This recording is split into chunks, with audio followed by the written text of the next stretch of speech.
नमस्कार दोस्तों, राधे राधे, जय श्री कृष्णा। तो आइए श्रवण करते हैं श्रावण मास महात्म्य, चौथा अध्याय। धारणा पारणा मासो उपवास व्रत और रुद्र वर्ती व्रत वर्णन में सुगंधा का आख्यान। ईश्वर बोले, हे सनत कुमार, अब मैं धारण पारण व्रत का वर्णन करूंगा।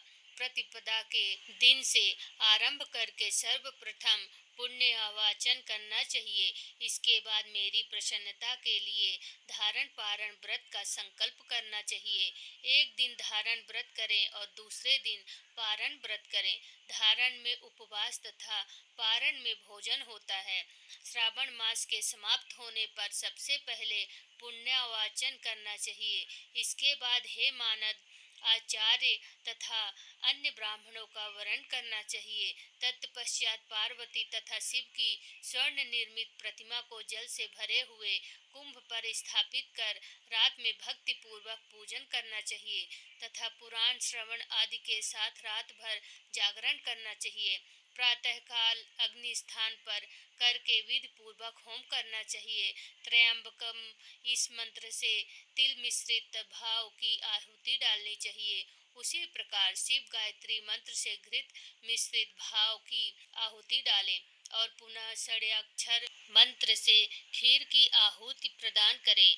तदंतर पूर्णाहुत देकर होम शेष का समापन करना चाहिए। इसके बाद में ब्राह्मणों को भोजन कराना चाहिए तथा साथ साथ ही आचार्य की पूजा करनी चाहिए।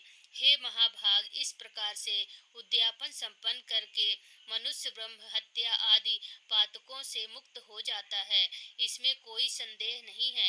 एतएव इस महाव्रत को अवश्य करना चाहिए। हे मुने, अब श्रावण में मास उपवास की विधि को आदर पूर्वक सुनिए।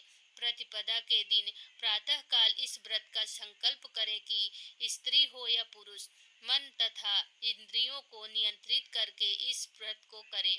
अमावस्या तिथि को लोक का कल्याण करने वाले वृष ध्वज शंकर की अर्चना पूजा षोडश उपचारों से करें। तदंतर अपनी सामर्थ्य के अनुसार वस्त्र तथा अलंकार आदि से ब्राह्मणों का पूजन करें, उन्हें भोजन कराएं तथा प्रणाम करके विदा करें।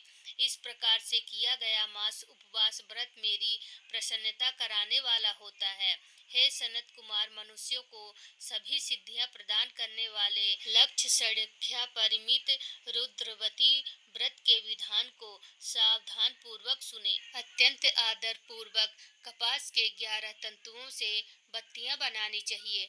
वे रुद्रवती नाम वाली बत्तियां मुझे बहुत प्रसन्न करने वाली हैं। मैं श्रावण मास में भक्ति पूर्वक दीवान के देव गौरीपति महादेव का इन 1 लक्ष्य संख्या वाली बत्तियों से निराजन करूंगा। इस प्रकार श्रावण मास के प्रथम दिन विधि पूर्वक संकल्प करके महीने भर प्रतिदिन शिव जी का पूजन कर 1000 बत्तियों से निराजन करें और अंतिम दिनों में 71,000 बत्तियों से निराजन करें, अथवा प्रतिदिन 3000 बत्तियां आदर पूर्वक अर्पण करें और अंतिम दिन 13,000 बत्तियां समर्पित करें, अथवा एक ही दिन सभी 1,00,000 बत्तियों को मेरे समक्ष जलाएं। प्रचुर मात्रा में घृत में भिगोए हो जो भिगोई हुई स्निग्ध बत्तियां होती हैं, वे मुझे प्रिय हैं। तत्पश्चात मुझ विश्वेश्वर का पूजन करके कथा श्रवण करें। सनत कुमार बोले, हे देव देव, हे जगन्नाथ, हे जगदानंद कारक, कृपा करके आप मुझे इस व्रत का प्रभाव बताएं। हे प्रभु, इस व्रत को सर्वप्रथम किसने किया तथा इसके उद्यापन में क्या विधि होती है? हे ईश्वर, यह सब मुझे बताएं कृपा करके। ईश्वर बोले, हे ब्रह्मापुत्र, व्रतों में उत्तम इस रुद्रवती व्रत के विषय में सावधान होकर सुनिए।